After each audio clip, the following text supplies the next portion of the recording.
We're having an absolutely fascinating conversation with Dr. Avi Loeb, whose new book, Interstellar, is hopeful and positive, and it sort of lays out a plan for how we can get our heads around the possibility of extraterrestrial civilizations. I think decades ago, an astrophysicist named Frank Drake developed what was called the Drake equation, which took known bits and pieces of information and calculated what's the likelihood of a more advanced intelligent civilization existing out there somewhere. And I can't give you the exact quote on what they came up with as a bottom line, but I do know that the Drake equation was created before we even had a confirmed extrasolar planet.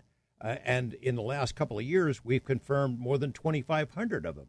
We used to think just a couple of decades ago there's no possibility of life existing in our own solar system. Now we're not so sure, because everywhere we've looked, we've discovered water or ice crystals, which raises the possibility that something alive could exist elsewhere in our own solar system. So what happens the day after confirmation of some other life form, some other intelligence is confirmed beyond any reasonable doubt?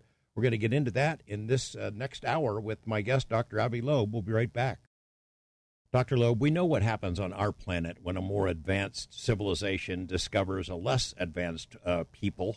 You know, the less advanced one gets absorbed or destroyed or decimated. It's happened again and again on various continents.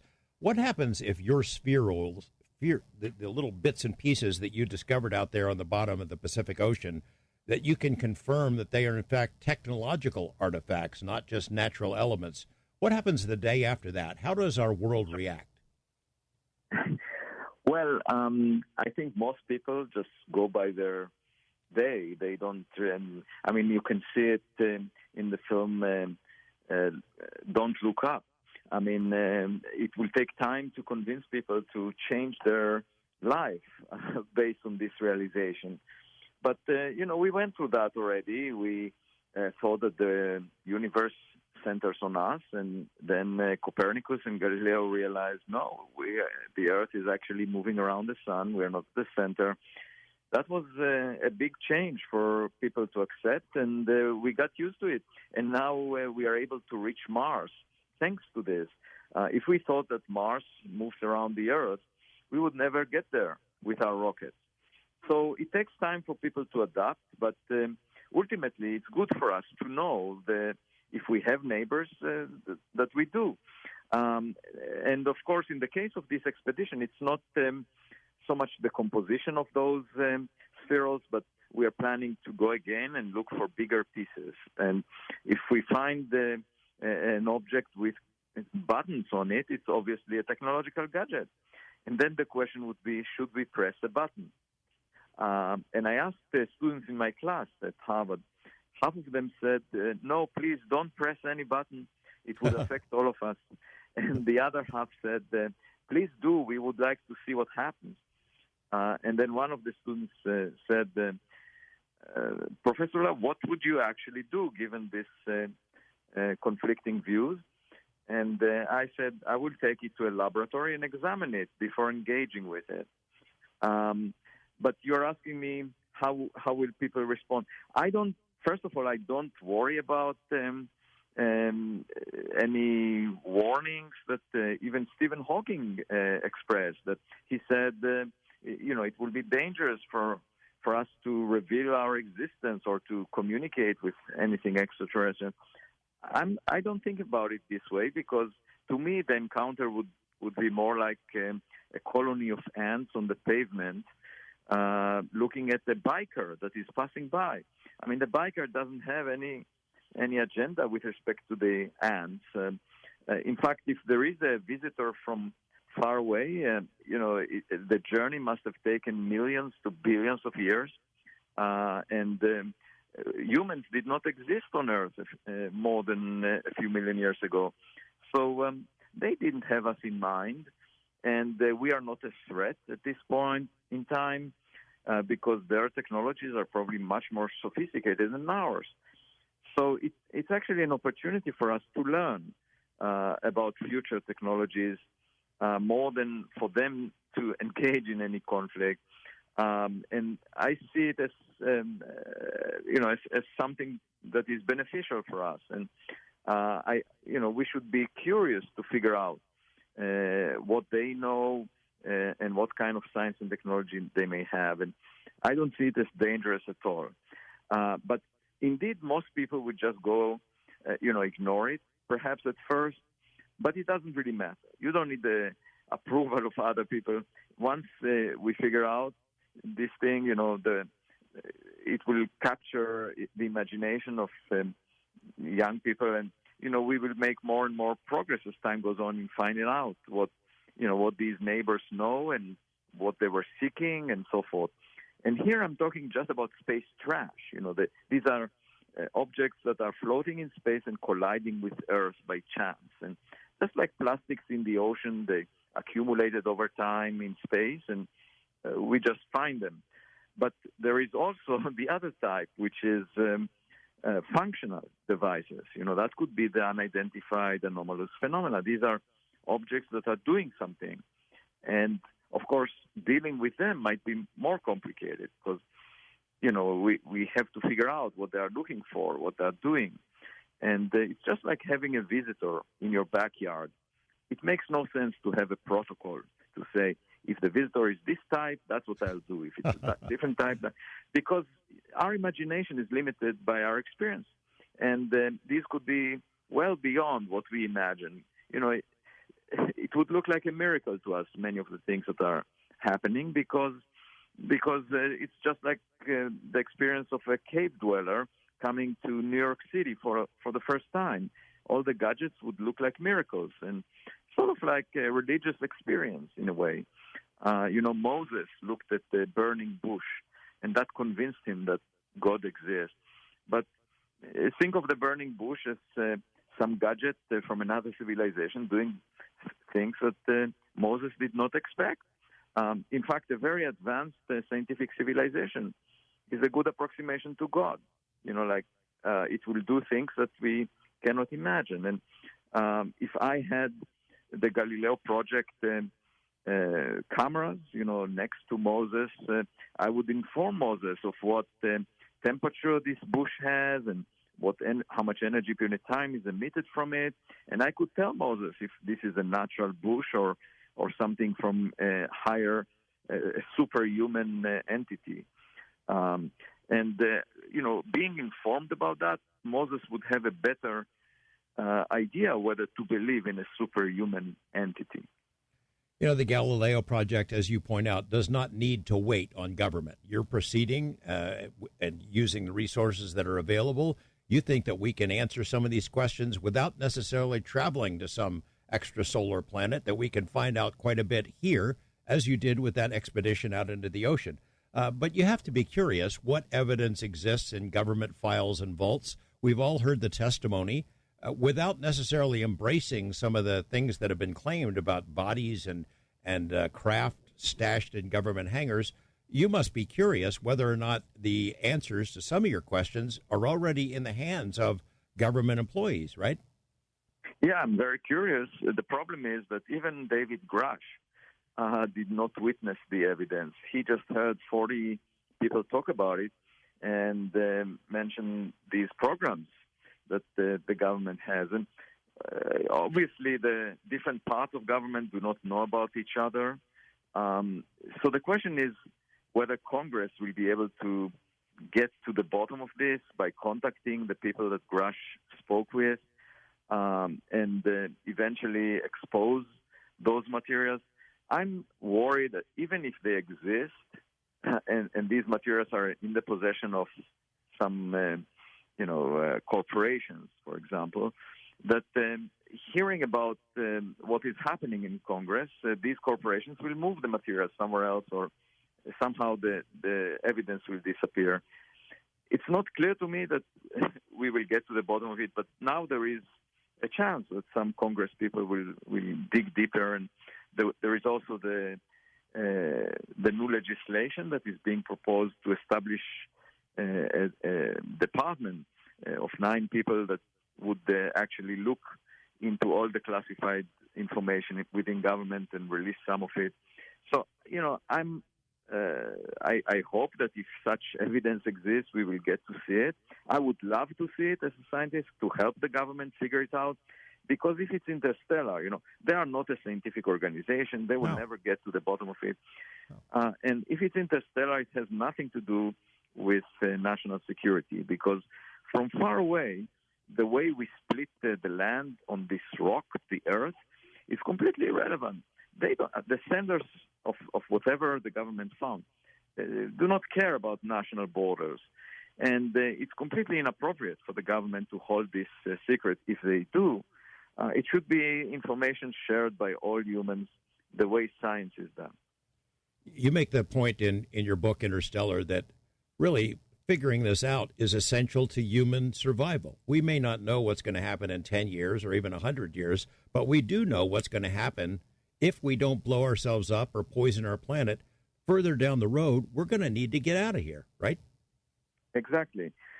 Because irrespective of what we do, the sun has its own timeline. Within 1 billion years, which is roughly 20% of the age of the Earth. So we have only 20% left. Within 1 billion years, the sun will boil off all oceans on Earth and will not allow for life as we know it to continue. And that happened to Mars. All the oceans were boiled off because Mars lost its atmosphere and became a desert that we see today. The Earth will become just like that within 1 billion years. And 1 billion years is a long time, but we need to start planning because there are other catastrophes that may show up. The Earth went through episodes of warming and cooling. At some point, it was an iceberg. So we shouldn't take it for granted that the conditions we have right now will continue, and we should start exploring space. And if we, for example, build a space station that has everything we need, and we can tune its distance from the sun, then we can be always at the right distance from the furnace, irrespective of how hot the furnace gets. And so I think our future is definitely out there, and it will be good to make copies of whatever we find precious here on Earth and place them in various locations so that if one copy gets damaged, it's not the end of the world. There are other copies out there. This was the approach of the Gutenberg printing press when they made copies of the Bible. It was previously handwritten, and every copy was extremely precious. But once the printing press came along, it's not so bad. If one copy gets lost, others are out there, and the content is not lost. You look at the pace of technological change 5 years, 10 years ago, 30 years ago, how much we have now that we didn't have then. You speculate in the book, you explore the idea that, good gosh, there are star systems way, way older than ours out there. It is possible that there's a civilization that's not only 10,000 years, but maybe 100,000, 1 million, many millions of years older. And to us, they would essentially be gods. But maybe they have sent things like planting little Easter eggs, something like Oumuamua that's sitting out there waiting for us to get advanced enough to figure out what the heck it is, that it's, in essence, a calling card, right? Yeah. I mean, we haven't really developed away from the animal kingdom on Earth until very recently. And, we came out of the chimpanzees a few million years ago, mainly because we developed a language. We were able to, evolve to where we are right now. And the next step, big phase transition, is happening now when we have these large language models of artificial intelligence, ChatGPT, and the next generation of those, within the coming year probably, will have more connections than the number of synapses in the human brain.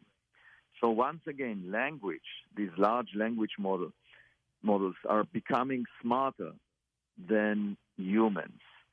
And first of all, this tells us, we are not the pinnacle of creation.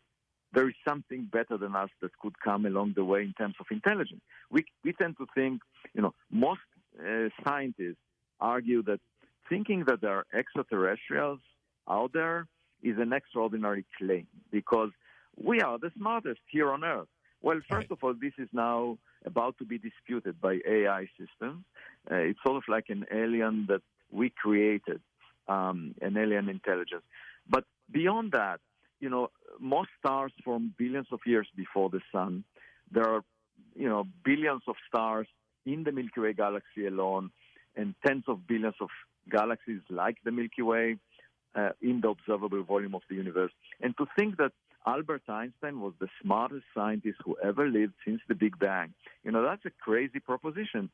I would argue, that it's actually extraordinary to think that we are alone, given these circumstances. And it's very arrogant to think that way.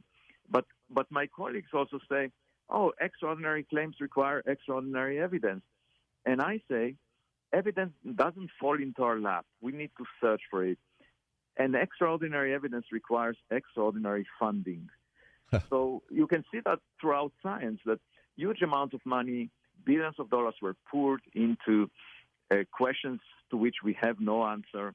And even after that, we didn't get an answer. And the recent example is the Large Hadron Collider was looking for dark matter particles, didn't find them. Supersymmetry, didn't find it. Just confirmed the Higgs boson, which was already sort of very much believed in.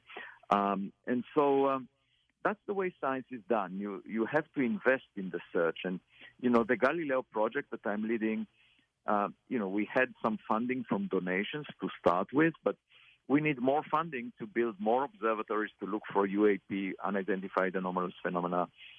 And so, we are the only scientific project that is engaged in this question. I'll tell you what, we're going to take a break. When we come back, I want to talk a little bit more about funding and how maybe the public could help you down that road. It's as a species, we are explorers by nature.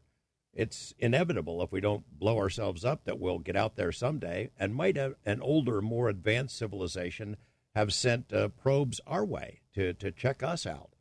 As Dr. Loeb notes in his book Interstellar, we Earthlings have sent 5 vehicles, craft, out bound for interstellar regions beyond our solar system. And someday, maybe millions of years from now, some other advanced civilization might find them. Hopefully we'll still be here to make contact with them if they track it back to the source. I'm curious, in our final segment tonight, how hopeful Dr. Loeb is for the future, whether his young students at Harvard, are more curious about the nature of the universe, about our place in the pecking order, universal intelligence, whether they're more curious about it than the stodgy generation of mine. We're going to get into that, take a call or two from our listeners in our final segment of Coast to Coast AM. Dr. Loeb, there's a semi-famous quote about science. It goes that science advances one funeral at a time, sort of a cruel way of looking at how stodgy science can be, how generations don't want to give up on what they accept as fact. I'm curious about your students at Harvard, it's a great university. Now that they know what you're doing, the kind of work that you're doing, are they excited? Are they more open to these possibilities than, say, people of our generation? Yeah, fundamentally they are. The only problem is when they see the kind of bullying or ridiculing coming from senior people and just pushing back against any deviation from the beaten path. They worry about their job prospects, and they do a calculation whether they should get engaged in such research or maybe just dance to the tunes of those selection committees that are populated by those mainstream scientists. And that's really unfortunate. That's the biggest damage that I can see. By now, my skin turned into titanium. They cannot do anything to me. And who are they? Many of the people who criticize are bloggers, who and science popularizers. who don't have even a single paper, written scientific paper, over the past decade. It includes some very well-known people, including Neil deGrasse Tyson. He didn't write a paper in the past decade and a half, yet he calls himself a scientist, an astrophysicist, but he's not practicing science. And so when these people criticize the subject or me, what I'm doing, it's just like commentators looking at a soccer match and telling the players how to pass the ball. Who are they to tell me how to do science? I'm actually writing scientific papers. I'm doing the work of science. I'm also conversing with the public while I'm doing that. But that's not a negative. I don't feel superior to the public. I feel that I should inform the public in what's going on. And so, so that is the most negative thing, that my, young people see that and they get worried, politically speaking. But I have some postdocs, 3 postdocs within the Galileo project, that told me that, they always wanted to work on this subject, and until the project was established, they had no opportunity to do that. That was their dream. And so when I offered them a fellowship, they were thrilled, and they are working on it now and are very happy. So these are people that are a bit more mature. They don't just listen to others, and they were fascinated by this subject, and they wanted to pursue scientific research of unidentified anomalous phenomena. And of course, in the context of the expedition, I have a lot of young people that are curious and might work on it. It's a challenging situation where you get attacked from both sides, from people that are just skeptical and don't want to collect evidence, and people that believe in it and also don't want to collect evidence because they don't want their belief to be shaken. And I'm just trying to do, the most sensible thing, which is let's be guided by the evidence. In your book, you write about Senator Harry Reid, that he was introduced to this topic by a friend of his, and that opened his mind and expanded his horizons, and he became a champion of funding that really established a really great program, and really is responsible for all that's unfolding now in the government sector. I am the friend who introduced him to that topic, and as you note in your book, he did not have a science education. He was not brilliant in that sense, but he was smart and curious, and he really embraced the subject matter. We hope that there are other political leaders with the courage to do that now, because, as you know, you need some funding for this. Right.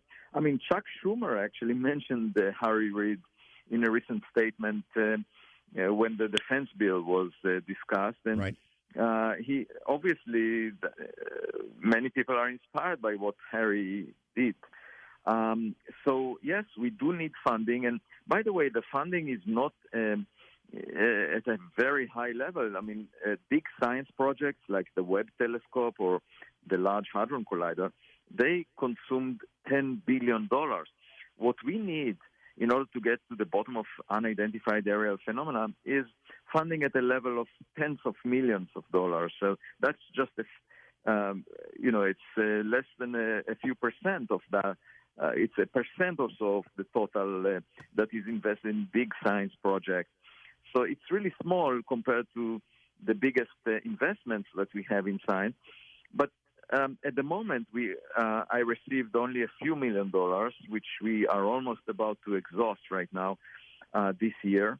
And so what we need is something at the level of what Harry Reid was able to raise, tens of millions of dollars.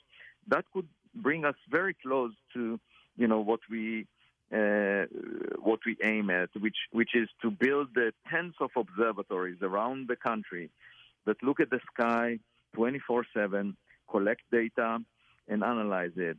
And we don't need to wait for the government to declassify data. With this level of funding, we can find the answer and let the public know about it.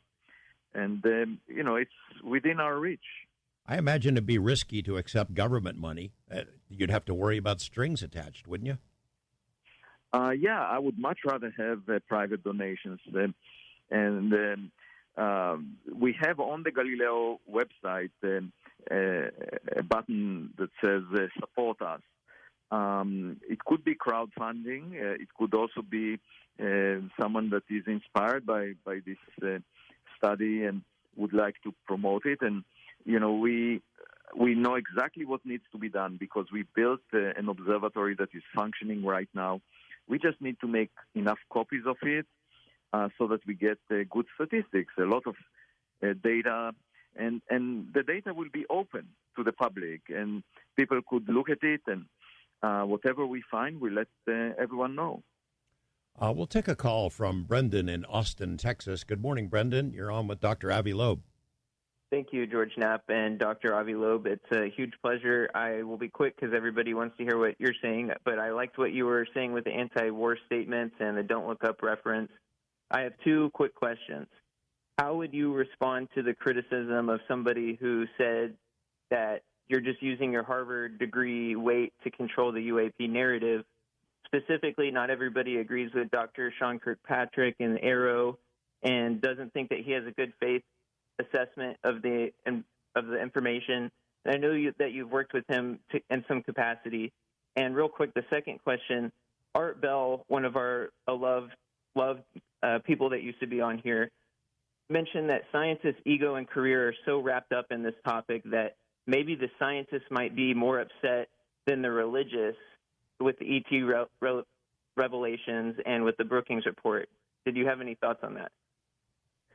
Right. So first about Sean Kirkpatrick, he just came to visit me at my home. I didn't go to Washington, D.C. He came to my home and met with me and suggested that we write something together, this paper that we wrote. And I did it, but I'm not a government employee. I have no relationship to government. All the interactions I had were a result of the government interested in what I'm doing. And I'm not here to defend anything done by government. I can just say that so far they have been supportive of what the Galileo project is doing, and in particular the expedition. We had the U.S. Space Command write this letter to NASA saying that this object was interstellar. I'm not into politics or into anything that relates to national security. I'm just trying to figure out if we are being visited by a technological civilization that sends some gadgets to our neighborhood. That's all. And, that's complementary to what the government is doing. They want to understand most of the objects, whether they come from adversarial countries. And for me, that's boring, okay? So they might have something that is of interest to me. I might have something that is of interest to them, but we complement each other. They are not a scientific organization. So I would say that at the moment, we get no funding from government. We have no relationship with government. So that's the way we operate. And then to your second question, you should think of me like a curious boy. I'm just driven by curiosity. Whatever I find will be known. And, so I have no psychological barriers as to what I might find. It's not as if I'm worried about my status, my ego, or anything. I just want to figure out what's out there and doing my best to get at it. The problem is many people do have those barriers. So either they are attached to their ego, so they will never. They will try to push back against new knowledge. They would say, well, we pretty much know that everything in the sky is stones. Everything is rocks. And I call that the Stone Age of science, where everything in the sky is stones. And many of the rock experts, people that worked on meteors, keep arguing against me and saying, oh, this meteor must have been a stone. The government data was wrong. There was a paper about it just 2 months ago saying that, and it was published in the Astrophysical Journal. And it just shows you, how non-scientific, how opinionated scientists can be, in the sense of saying, the data must be wrong because otherwise we cannot fit it with the model for stones. And I say, well, why don't you revise your model? Because I believe the U.S. Space Command, they went back to the data. And in fact, we went there and we found some materials that are from outside the solar system. So, this is the battle that I'm facing. And then some of these people call me names and say I'm not doing it scientifically.